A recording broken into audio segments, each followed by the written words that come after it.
ஆமாம், எவ்வளோ நேரமாக லாரி திருப்பிட்டு இருக்கான் போல இருக்கு. சரி, ஓகே. பெரிய லாரி திருப்பது கஷ்டம்தான். அதனால் நம்ம இங்கேருந்து ஒரு யூட்டன் போட்டு போயிடும்.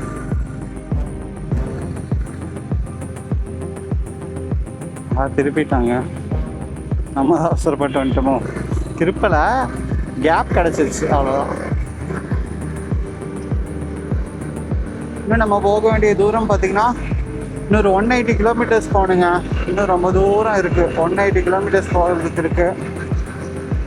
வெயில் இப்போ தான் கொஞ்சம் கொஞ்சமாக கம்மி ஆகுது. 2 மணி ஆக போகுதுன்னு நினைக்கிறேன். அதனால் வெயில் கொஞ்சம் கம்மி ஆகுது. பட் வரும்போது பயங்கரமாக இருந்துச்சுங்க வெயில். ஹைவேனால ரொம்ப வெயில் தாக்கம் அதிகமாக தெரிஞ்சுன்னு நினைக்கிறேன். சிட்டிக்குள்ளனால அங்கங்கே மரம் இருக்கிறனால கொஞ்சம் வெயில் கம்மியாக இருக்கிற மாதிரி ஃபீல் ஆகுது, அவ்வளோதான்.